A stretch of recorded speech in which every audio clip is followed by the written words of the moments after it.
Like they may be focused on the nitty-gritty nuances of how great their technology is, but that's not necessarily important, then they're losing them. New York-based investors are more important for them. It's to see the sales, the go-to-market. That's what they are interested in, to see what is the size of the market. And they need to build a machine that will sell, not depend on most of them were like low-hanging fruits. That the founders, I get it all the time, they come to the meeting, and because they are so technique. Because like when you start getting into the how and the nuances of how your technology works, you've already lost them. Focusing on the what, not necessarily the how. Hi everyone, and welcome to LionRun's VC Series, where we pull back the curtain on venture capital and ask an investor himself all the questions that founders wish that they could ask as they're preparing to raise.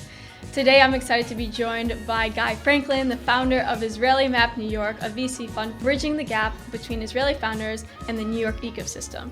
If you're a founder getting ready to raise, or just curious about how investors think and how to enter into the New York ecosystem, this conversation will give you an unfiltered look into all of that fun stuff. Well, thanks, Guy, for joining me today. I'm really excited for this. Thank you, Nina, for inviting me. I'm really excited to be here. Amazing. So let's just kind of start out. Maybe if you could give a little bit of background about yourself. I know you kind of have a very interesting background of how you started Israeli Map. So I'll throw it to you first to give some context around that. Okay, great. So I'm originally from Israel, from Tel Aviv.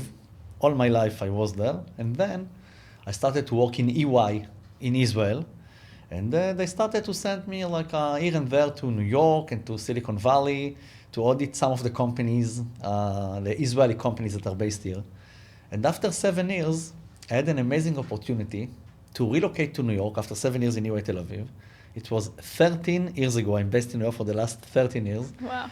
I had an amazing opportunity to relocate to New York and to open here in EY New York a group that will take care of the New York-based startups. It was still the early days of the New York tech ecosystem. It was nothing like Silicon Valley or Boston. It was like no one thought about New York as the place to relocate. But I started to identify a trend that started back then, around 11, 12 years ago, of Israeli startups that start choosing New York as the place to relocate outside of Israel. First, they think about the US. I will talk about it later, why US and why New York and all of that. But back then, they didn't think about New York as the first option. And then they started to look at New York as the place to relocate. And in addition to my day job in EY as an accountant, sounds kind of boring job, but it was interesting. I decided to build a side job project and actually to support the community. And what I did, I started to gather a list of Israeli startups that are based in New York. And within a few weeks, I programmed on the basis of Google Maps, a platform that every morning you wake up, you open it, and you see the number of Israeli startups operating in New York, like to that morning. Yeah. So when I started with it, there were only 56 Israeli startups on that map. And there were two goals to your question, why I created it. One goal was to show the Israeli success to the world. Every person that is like Google Israeli startups, New York, United States, suddenly sees something visualized, a map of Manhattan, an interactive map that you can zoom in, zoom out. It's getting updated every day with the name of the founders, name of the company, of course. Here founded, what they do, where are they based. So it's on a map. You see the areas that the startups are choosing to based. That's one thing. And the second thing was to help the Israeli founders, and you know that as well, that we get a lot of questions from them. So once they are here, they feel lonely. So I wanted to connect between each one of them so they save time, money, mistakes that others did before, and they can come here, connect to the community, and start focus on their business rather than dealing with a lot of things that someone else did before and can give them an advice. And when I created it, I never imagined that one day it will be my full-time business. We'll touch it, I'm sure, in a few minutes. But back then it was just to support the community, no business model. I had my salary from EY, the bonus from EY, everything was okay over there. and I just wanted to support the community. Wow, amazing. So maybe can you give some insight then what happened? I even remember maybe even 5-6 years ago, it was still like I remember literally going on the platform and playing with it. Yeah. And when I was recently looking through your new site and how it's like structured and it looks really beautiful. So kolkavod on that.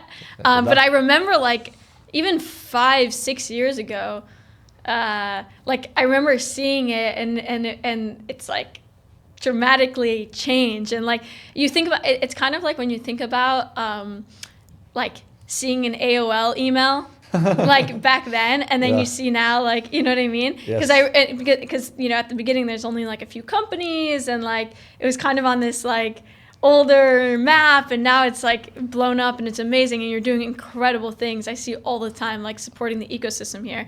So maybe do you want to talk about what it then evolved into? Yeah. So as you said, it was just an interactive map online, a simple one. You can see the data, but the infrastructure was pretty old, but I created it just to support the community. And by the way, the online map that you saw, the old one, it's like even today, the presence is strong online, but still it's only 5%, I would say, of my activity, of what we do.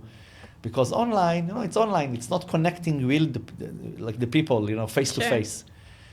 What we do since then, since I created this map, almost every week, including this week, next week, previous week we did too, we do many activities, mainly with the Israeli founders that are based in New York, in terms of, just to give examples, like a VC series. It's a series, like you have this series, so I have a VC series, meaning that we go like a maximum of 20 founders to keep it still intimate, to the best VCs offices in New York City. They host us, they have a nice breakfast, and they book a room, but that's what we need from them. And the founder of the fund is coming to the room to meet with 20 Israeli founders that I bring to the VC offices based on the vertical and stage that the VC invests. I'll just give you an example from an amazing meeting we had last week with Lehrer Hippo, one of the best New York-based early stage funds, founded by one of them is Ben Lehrer. So we had a meeting with Ben and with Ron Tsuri, which is a new partner, Israeli partner that joined Lehrer 4 or 5 months ago. And they want to invest in more Israeli startups. That's why one of the reasons they hired Ron, which is an Israeli guy, is also a good friend that is based here in New York. He joined them. And this is only one activity we did with them to connect between the founders in early stage with Ben Lehrer and Ron. Ben was in the room, gave advice to the companies. It helps the Israeli startups, it helps the community, it helps everyone. So to your question, it started with an online interactive map, and now it's a full platform that, because of the number of Israeli startups, it's all connected. As I mentioned, there were 56 Israeli startups when I created it. Fast forward today, there are 450 Israeli startups in New York, and the number keeps growing, I would say, every month, and mainly in the last 2 years. So I'm tracking around 10 years the activity of the startups here, and the last 2 years I see the highest number of founders that are relocating from Israel to New York. Yeah, and I definitely will want to touch on that and understanding like the reasoning behind that, how that's become. I'm curious. So then, okay, if you're in the shoes of, let's say, an Israeli founder, let's say they are building initially in Israel, they built out an amazing product, maybe have a proof of concept there, and then they're eyeing the U.S. market. Like any good Israeli founder, they know that they have to kind of eye the U.S. market. So then, when how do they get involved with Israeli Mapped? What does it look like for them? And then I'm also curious, like from your end. I mean, I know you guys launched an investment branch recently over the last few years. So would love to hear about how that functions also, and how that when an Israeli founder is coming here, how you get in contact with them, how do they get in contact with you, how do they get involved in the community, then potentially on the investment side. Would love to hear more. Wow, so many questions. I'll try to answer all of them. And if I'm going in the wrong direction, let me know. So There are two types of Israeli founders that are coming here.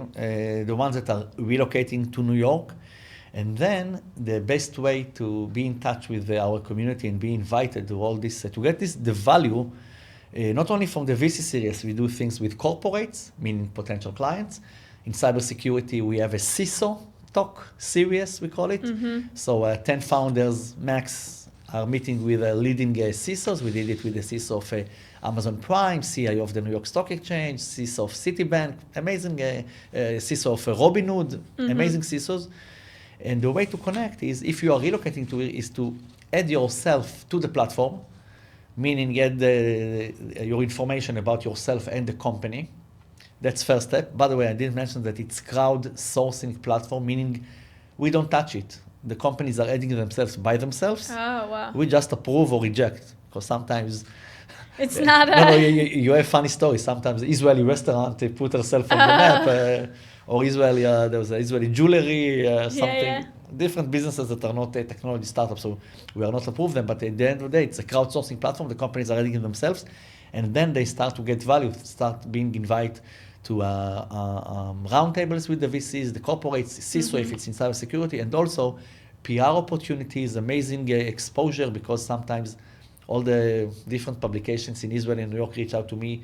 They want to cover different verticals and stories. So I'm connecting them to the founders in the platform. So it's and also talent, like a lot of Israelis and Americans are looking to work for Israeli startups. So they look at the platform and they see who is hiring. We have a tag that is, if it's company hiring, we tag like we put it on, and then you see hiring. And the other part of the founders, to your question, is that founders that are coming here every 2-3 months. They are still based in Israel, and they just come to to build a business. Some of them are planning on relocating to New York. Some of them are like still in Tel Aviv, and they plan to relocate maybe in 2-3 years. And for those, I meet them all the time. Even last week, we had a group of Unit 8200. They came here, a group of 9 founders that are planning to relocate. Some of them are still early, so they don't have still plan to relocate. But what I told them, what I'm telling to everyone, if you're coming to New York, reach out to me or to us through the platform. We have a contact, and let us know that you are here. And probably in the time that you will be here, there will be something that I can invite you to join. Suddenly you will meet the founder of one of the best VCs in New York, or you meet CISO of one of the largest corporates in the city. Amazing. And it's to create business opportunities. Sure. So let's kind of talk about, the idea of entering into the U.S. market from, an Israeli founder perspective. What should they expect, or do you have advice, or what do you see as kind of the biggest maybe misconception or common mistake that you see when a founder is coming to the Israeli market? To the New York market. When a founder is coming into the U.S. market? There are so many things that when I moved to here, I think that the same mistakes that we make, I'm saying I'm also in Israel, and I also make mistakes even after 13 years, but the same mistakes that founders did like 10 years ago, it's still the same mistakes. People are still learning. There are a lot of, maybe this will help them, this podcast will help them, learn a little bit more. But it starts from a culture difference to things that Israelis are okay with and Americans don't accept it. I can give you a few examples. Yeah, so let's hear some examples, because we get a lot of Israeli founders that they're looking to raise from U.S. investors, they're looking to approach potential customers in the U.S., and they always hear, the culture is so different, or sometimes they even underestimate that. Like, it can't, how different can it be? So we'd love to hear examples of I'll start from technique and funny things that can impact an investor, and they can be mad about the founder. So the first thing I'm saying, and I have an example of that, is I'll give you a short story. I was waiting with one of the big investors in New York in a room like that, and we were waiting for an Israeli founder to come at exactly 12 p.m. The meeting should be started. I was there at 11:45 a.m. I know the investor, the founder that's supposed to come, didn't know the investor. And then at at exactly at 11:59, I get a WhatsApp from the founder. Hey guy, we are coming now. We are in the elevator. And then I told the investor, hey, they are coming up now. And he see it, it's exactly 12. He said, he looked at me and he said, on time is late. And he was so mad that they come at 12. And then not only that they came at 12 out of the elevator with the backpacks, you know, they said, hey, how are you? Where we can get coffee? Let's get. So we didn't respect the time. He was so mad all the meeting.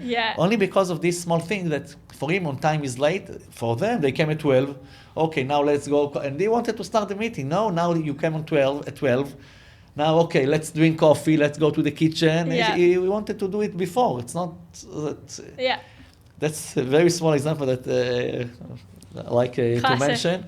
And then many things with investor, even follow-up. Investors are not only investors. Part of the culture is you meet an investor, send him in the evening on the same day, maximum maybe tomorrow morning. Thank you for the meeting, and just be polite. And Israelis don't. Many of them don't do that, and so it's a set of things that if you came on 12 to a meeting and you didn't send an email after that and you do more things, the investor says, okay, that's that's the way you act with me, how you will be with clients. And I'm not talking about founders that are at the top of the top of the top that everyone will throw money of them. I'm talking about the majority of the founders that wants to build relationship with the investor, and there are so many things, and also things of translation. What about the WhatsApp culture? It's like I find sometimes it just boggles my mind. I mean, you get used to it when you're in Israel for a long time. You get used to the WhatsApp culture. Mm-hmm. But I think in the U.S. it's like if you like WhatsApp an investor or you WhatsApp like a customer or like it's just not. That's just not a thing here. Yeah, so I think I'll divide it into two. I think in the last 2-3 years, I think most of the investors are using WhatsApp. They prefer to text on WhatsApp even than over an email. It's fine.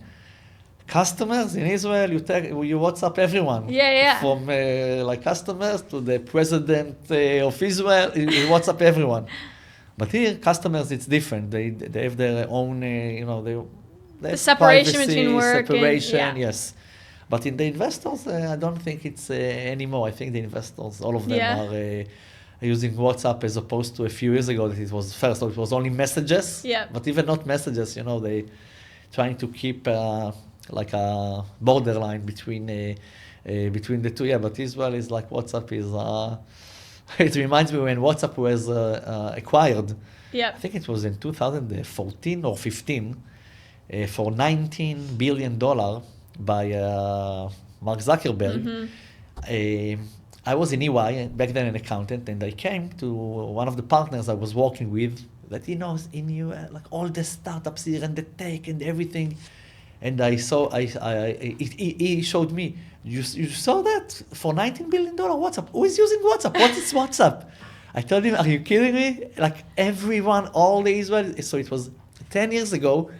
But he even didn't know. It really wasn't. It wasn't. At the early state, like at the beginning, it wasn't so American. Like it wasn't an American thing to use WhatsApp. But Israel is like we use it 100% of the time. But 10 years ago, no one used it in the US. So he was shocked that they were acquired for $19 billion.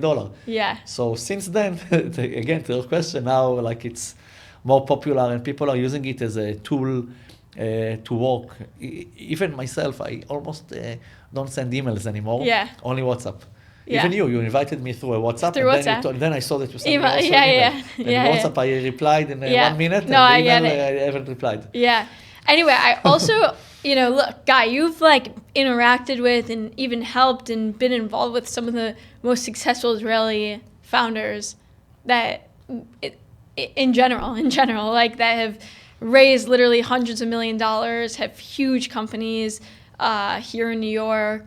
So I would love to hear your insight from interacting with all those types of founders. Like, what do you feel like, makes those founders really succeed here? What can other founders learn from them? Mm-hmm. Would love to hear more about that. I always see you with the most interest, all the time with the most interesting we try people. to help them, even the ones that are now at the top. When they just started in New York, all of them need help in something. Mm-hmm. And as part of Israeli Map to New York, we have the investment arm that we'll touch in a minute. Mm-hmm. But in all our different activities, we are trying to support them in anything they need. And I think that the most important thing once a founder is relocate to here, he needs to focus on his business. All the rest is noise for him, from funding an office to open a bank account. Mm-hmm. He has people that are doing it. But I think the network around your business, if it's in cyber, to start meeting all the CISOs in the area, all the founders, the executives, to build your own ecosystem around your startup. If it's in video, for example, Kaltura, now they're public, but I remember when they started in New York, Mm-hmm. they built the whole ecosystem. They knew all the media companies and the ed tech companies. It's all connected. Then they have an annual conference. They invite all these players. So you have to build your own ecosystem and your brand, because even if in Israel everyone knows who's Monday, for example. But when they started here in New York in 2000, I think it was 18, no one knew who's Monday. There are so many successful startups here. You have to build your brand, and mainly, even not only for the clients, but to get talent. It's a very competitive market, great talents. Everyone wants the best employees to work for them. So it's a combination that you have to build your brand in order to attract talent. That's very important to what you ask, how you build. And I see that there are a lot of struggles in that, from even to get a chief of staff that the founder can trust. Usually the CEO and co-founder relocate to New York, and the CTO and co-founder stays in Israel. And the CEO here, he also feel only he needs a lot of things to do. He needs someone that he can trust, a chief of staff. The second hire, always they come here to sell. And that's the most difficult things until today. Many companies, the smartest founders fail on that. Another time I hear all the time stories about the first hire in sales here in New York, someone who worked for 5 years in a corporate and 2 years in a startup, and he has a lot of successful examples of the things he did, and then he started working, and nothing happened. After 3 months, they fired him, and then the company, there's like a slow or flat period. Because why do you think that is? Because first, I think that the sales people, they know the best how to sell themselves. Sure. And then when they start to work, you see that they're not in the right culture for a small startup. Because if one of the companies took someone from Oracle, when you are a salesperson for Oracle, everyone knows different. Oracle. You just come and you sell the products of Oracle. No one needs to see who is the company. You don't have to explain who is Oracle. There is a need for the product. You just need to get to the client and sell it. When you are a startup, and by the way, also in Oracle, there is a whole marketing team that give the salesperson like a whole package, all the leads, everything. And they can not only the leads, the materials. Yeah. Everything. And here, the expectation is that you hire a salesperson, you will be able to talk with him and to do fine-tuning to the presentation and to the stuff, and then they realized that it doesn't know what to do in that terms. It just know how to take something and to sell it, but also he doesn't know how to, he has to explain what the startup do, when it was founded. Build the trust. The credibility and trust. And that's also a major part when you come to sell something. That's all these American sales guys that work for the corporates, it's not the right fit. And also if you are a small team and you take someone that works for a successful startup, still you need someone to be under him and build them. So are you saying that this is kind of like something that like a lot of the Israeli founders underestimate when they are hiring their first sales teams in the US? Yeah, they see is like how difficult those first hires are.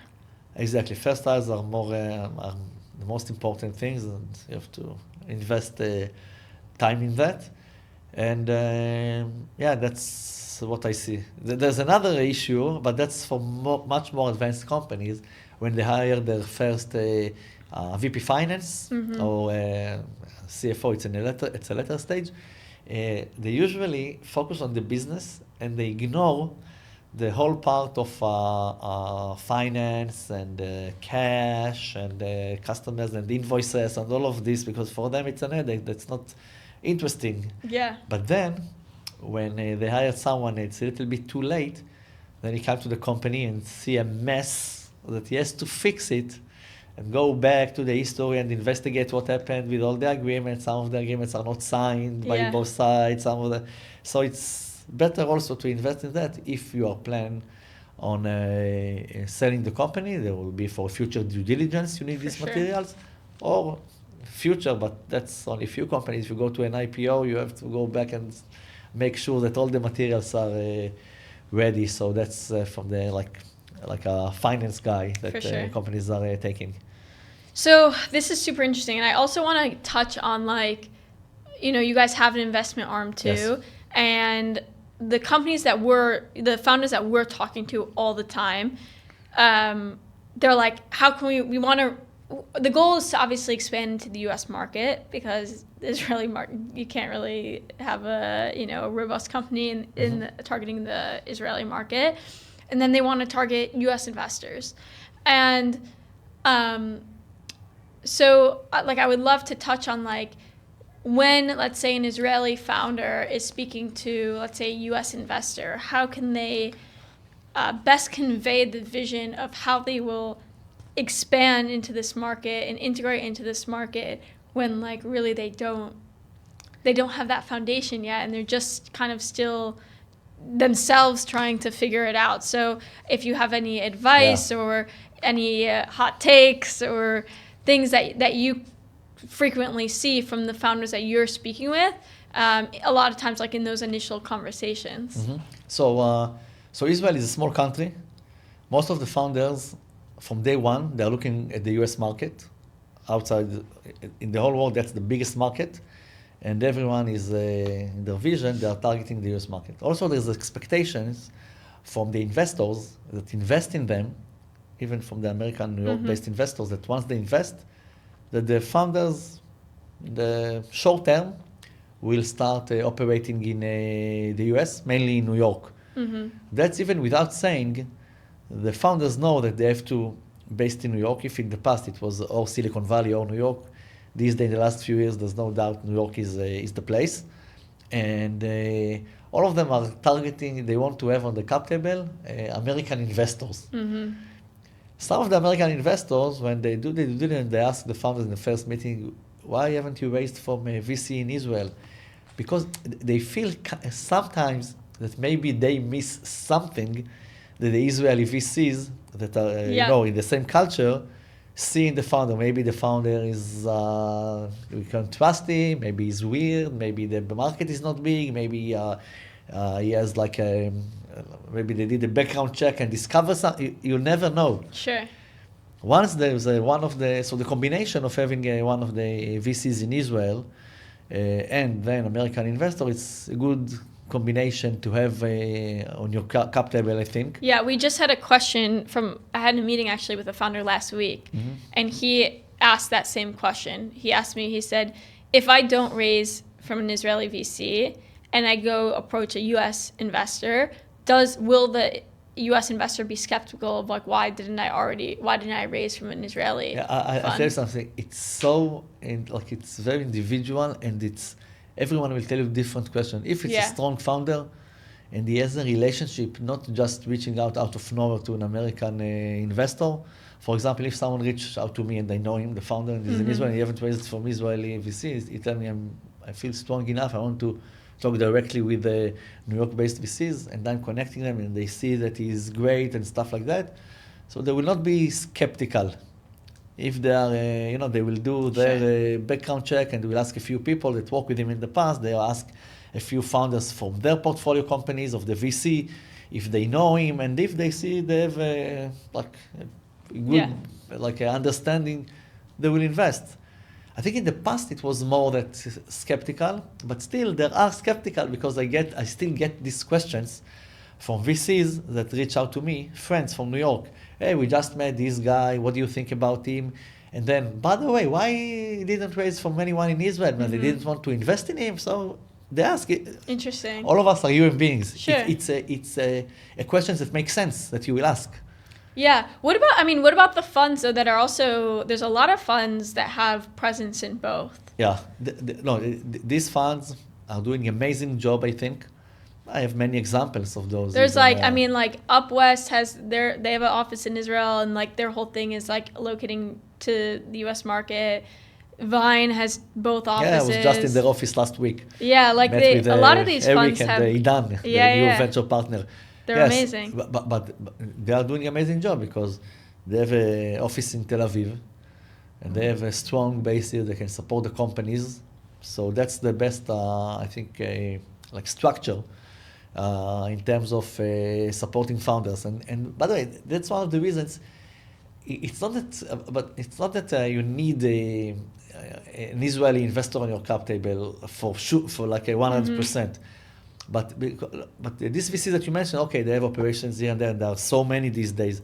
But if there is a small VC New York based and someone from Israel reach out to him and he's not so connected, then you will ask this question. But I think, in my opinion, to reach out to every VC that you have a good connection, invest in your vertical, you have someone that you can connect you, and a warm introduction, and do it. So then, can you share a little bit more about how you guys started your venture arm? Yes. So it connected to the fact that I was in EY. Israeli Map to New York was still a side project. After EY, I became the CEO of an Israeli company named Sosa, which is doing corporate innovation. Yeah. Like we were, Sosa as like it's like an external innovation arm of largest corporates, insurance companies, banks, etc. Back then, it's connected to your question. I will connect it in 20 seconds. We won a very big tender of the city of New York to run the official global cyber center of New York City while I was at Sosa. Mm-hmm. And amazing tender, the city gave $30 million, not only to us and another 5 entities that won this project. And then it was in 2018, beginning of 19, I started to meet so many founders and the executives in cybersecurity and VCs and the whole cybersecurity world in New York. And when I quit Sosa, and started Israeli Map to New York to be my full-time business 4 years ago, I said, why I in addition to my activity that I will mention in a minute, that's one business model, I will establish an investment arm and start to invest in the best Israeli cybersecurity companies because I have access to them based on what I did in the 2 years before with all the cybersecurity here. At the beginning, I was not focused only on cyber. I invested also in PropTech, healthcare, DevOps, and other companies. But so my first investment was exactly 4 years ago. Mm-hmm. And fast forward, in the last, I think, year and a half, I did like between 7 to 10 investments in cybersecurity and one or two that are not cyber, but I'm focused on cyber. And the way we do the investments is not a typical VC. That's why I called it an investment arm. Mm-hmm. I'm joining as a follower to a round, mainly Series A. Now we started also to go to seed. Next to the best VCs that they are doing the due diligence. They are there's always a lead investor. Yeah, and they need a... And then there are followers. Yeah. So even I'm joining like almost the last follower. Oh, it's a good model because then you're just you're following where the puck is going. Yeah, but in the investments, it's all about the access. For sure. Everything is about the access that you have to great deals. And I'm not here to compete with the VCs. I'm asking to join with a check of $500K to $1 million. Mm-hmm. And once I get this allocation from the founder, I'm not asking the VCs. I'm usually talking with the founder directly. And he told me, they always tell me the same. They tell me, yeah, we want you in. You helped us in so many things here in New York, even without asking for anything. Wow. So we are sure that if you will be even an investor, you will help us more. Yeah. And it's really powerful. Yeah, and I'm just telling them that I'm another like employee here in New York for them that can connect them to more investors if they need. By the way, I'm telling them if they need more investors, but all of them are oversubscribed. So Sure. I'm just mentioning, but they always tell me we don't need more investors. And then clients, so to more CISOs or if it's not cyber, to different clients. Mm-hmm. Then different PR opportunities, very unique exposure in New York, and talent.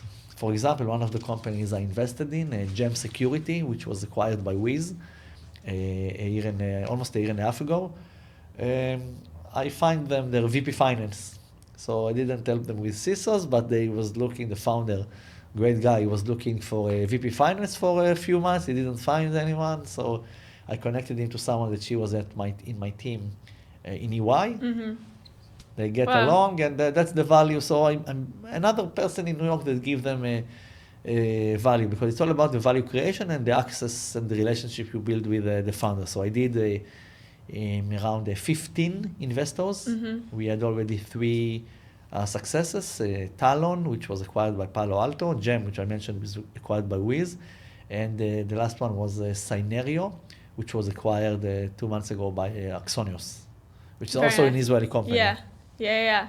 Wow, it's incredible. I mean, so I'm curious, like, usually the founders that you're involved in or investing in, or like following on their rounds, like these are very serious companies, very serious CEOs and founders, and you said it yourself. Their rounds are oversubscribed. Like investors are trying to get in. It's almost a reverse of like the founder's not necessarily pitching the investor is almost pitching the founder. Yeah. Right? Like, I mean, so, and it's interesting because we get questions all the time, like, about that dynamic. Like, a lot of founders, the thing is that, like, the majority of founders are not necessarily that. There's so many startups. There's so many companies. And a lot of these funds are getting literally, dozens of inbound deals a day, a week. But then we always get the question from like different founders, like, well, how can I be like the founder or the company that the investors are chasing after versus us having to pitch them? So I'm curious. I don't know if you have any insight into that, or it's just an interesting dynamic. Like I was sitting with a founder the other day, and he was like, so why do I need to put together a data room? Why do I need to or why do I have to be focusing on the details of putting together the deck materials and the financials and all of that? Because if at the end of the day, if the investor doesn't feel the conviction to invest in us, then we don't want him anyway. But I was like, look, that's like such a small, like the likelihood of your I mean, I hate, like, it was hard to break it to him. I was like, the likelihood of you being in that situation where essentially the investor is like dying to get in is like, it's just low because you think about how many hundreds of companies that they're seeing. So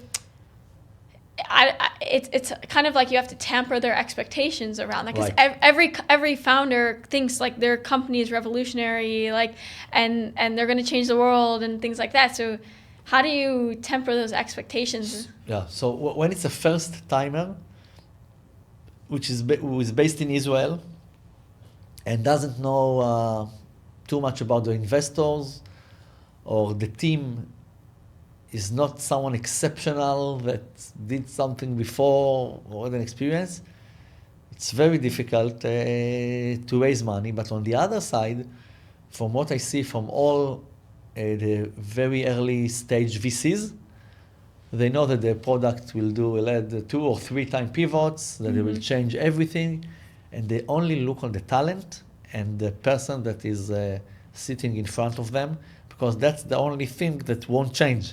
The person that is over there. The person driving the ship. Yeah, because if the person is, let's say they don't get impressed with him, but the idea is amazing, they will say, okay, but when he will start, he will change the idea, something will change. So my advice is just to start meet many investors and build relationship with them. And once they will be impressed from your personality and who you are, I'm talking about the very early stage, first timer, not connected, not unit 8200 alumni that just finish, his army, and all the VCs are throwing money on him. I'm talking about the majority, which I think in the last 3 years. I think it's extremely difficult for them to raise money. I see a lot of them coming to New York. And it's related to your question a little bit because there is a problem because I see that the VCs are putting higher checks on less companies. Instead of spreading it all over, they, instead of giving, 2 million to 5 companies at very early stage, they will invest, let's say, 3.5 million in 3 companies. Sure. Because they don't want to have the risk.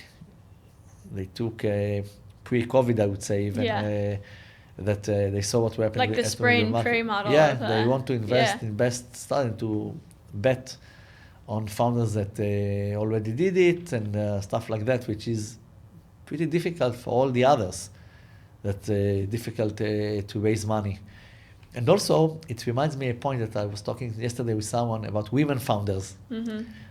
I thought there is an increase of the number of Israeli, and I'm talking about New York, Israeli founders. In 2017, 18, 19, every year there were more. And now I see that, since the war, I don't know if it's connected in any somehow, I see less in the last 2 years.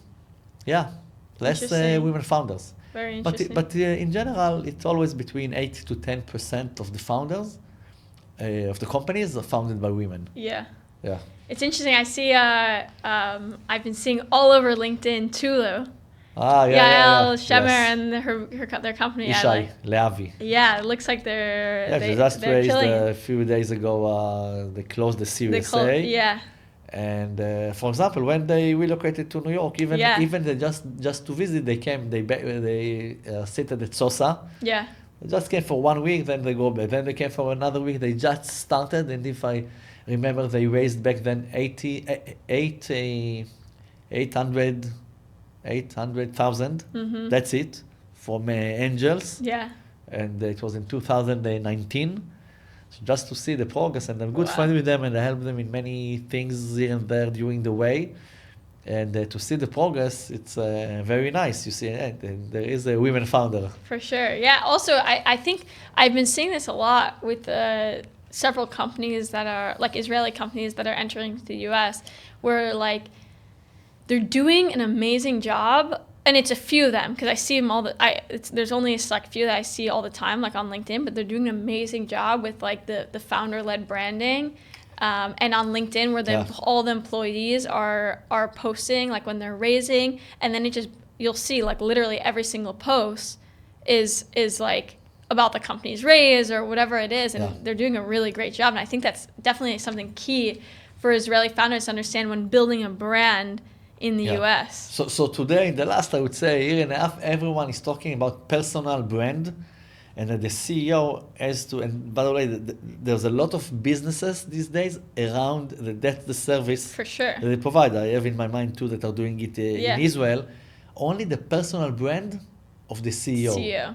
They make sure that he posts, they do it, but on his behalf, like at least 3 times a week. And then having him in conferences and blogs and stuff like that, and they just build something around him. Because in the last few years, even corporates, even Mark Zuckerberg, there was a big article about that he was kind of behind the scenes most of the years. And now he's a cool guy. In the last year, they're trying to build something around him because they see that it works. That's the new trend. It builds the trust. Yeah, it builds the trust. And that's also an advice to the founders that you mentioned before. But some of them are too early. Yeah. So they don't have what to build yet, like the others. They need to raise money, and then they will do it for the next round. But personal brand is today part of the game. Some founders don't like it. They told me, I hate it to be on the front every time. It's even if it's not them posting it, it's on their behalf and LinkedIn and every day. It's a perception. Yes, but it's part of the game. Yeah, I'm curious also to hear your thoughts about like something that a lot of the founders that we're working with that struggle with is around the actual verbal pitch, the presentation, the communication, whether it's for investors, whether it's for potential customers, especially Israeli speaking to Americans. And sometimes I see it's a mix of two things. Like one, there's also just a general maybe like language barrier or whatnot, but it's also not only the actual language, like the Hebrew versus English, it's like what they think is important and the information that they think is important is not necessarily what an investor or a customer wants or needs to hear. Yeah. Like they may be focused on the nitty gritty nuances of how great their technology is, but that's not necessarily important. Then they're losing them because not only is there that actual language barrier, but it's the overarching jargon language barrier. Yeah, you asked the question and you answered the question exactly what I wanted to answer. Yeah. That the founders, I get it all the time, they come to the meeting and because they are so technique, they get into the details of the product and the technology and stuff like that, which is fine. But the New York-based investors are more important for them. It's to see the sales, the go-to-market. That's what they are interested in, to see what's the size of the market and what's the go-to-market strategy, which is the most important thing for a startup, So focus on that, on the go-to-market strategy, on the clients, on the size of the market, how you are going to approach it, and less about, there is a feature that if you press on that, the technology behind it. Yeah. That's, I think that's what will attract the investors. After you attract them and you nail them to a second meeting, then, they will do the due diligence, they look at the data, the technology and all of that. But when you sell them, talk about do the marketing stuff and not the deep technology dive in, which is it's important. It's the technology of the company, what they sell, but it's not as appealing as in the first meeting to sell when you sell to a VC. Yeah, one of my favorite things that we even speak a lot about at LionRun and the founders that we're working with is focusing on the what, not necessarily the how. Yeah. Because when you start getting into the how and the nuances of how your technology works, you've already lost them. Exactly. Yeah. Exactly. The how, you focus on the what. What is the value that your company is bringing? Right. What is it? And then, because sometimes I'll be in a meeting and they'll spend 30 minutes talking about the how, and I'm like, wait, so what do you guys actually do? And they're like, we're practically this just for this X, Y, and Z. And I'm like, why didn't you say that in the first place? So it's almost focusing on the what, not necessarily how. Are there any other aspects? You mentioned it, go-to-market strategy, and focusing more on the business side of things. Any other aspects that you think, specifically a lot of times more technical founders overlook or don't really think about that is important for them to consider?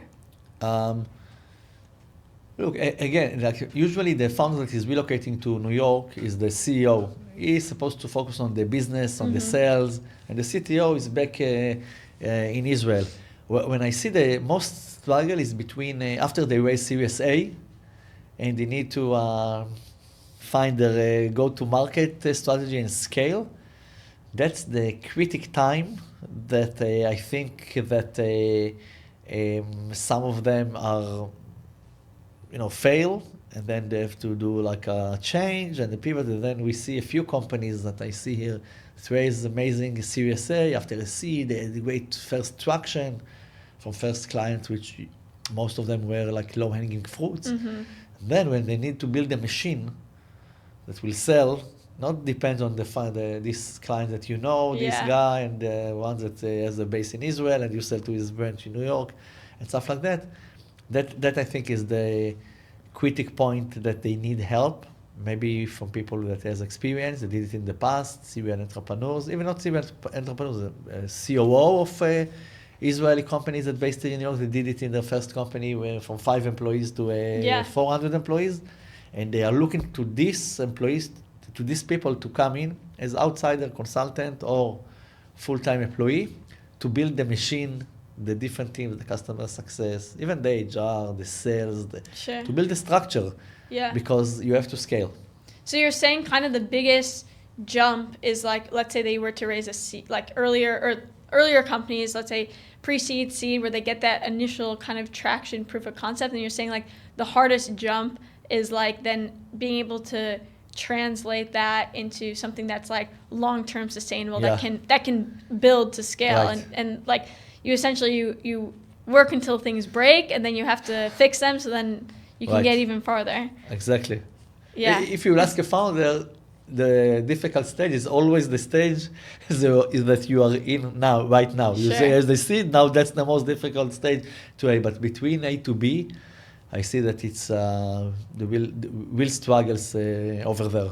I was going to ask, what do you see as like, even from an investment standpoint, the difference in expectations for, let's say, a seed founder versus Series A and Series B? That's changing all the time. It depends on if there is a bubble or not. Sure.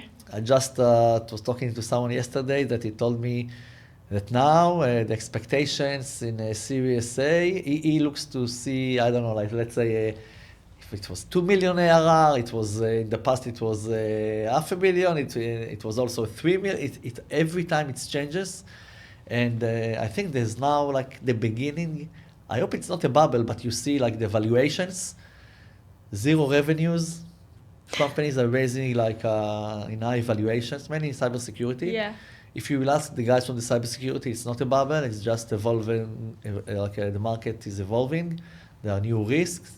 The market is becoming bigger, new threats, and there are like a big budget from the corporates. So they will say that there's no bubble, but you see the valuations.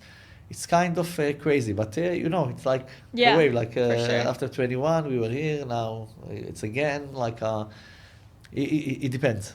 Amazing. So before we wrap up, do you have, let's say, do you have a final piece of advice for any founders that are looking to enter into the U.S. market and also relocate to New York?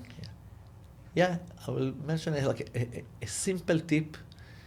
Just come here, and the most expensive resource is your time, because the time, you can be so busy and distract. Focus on your business, but still try to meet as many relevant, but as many people that you know in order to build your own ecosystem here.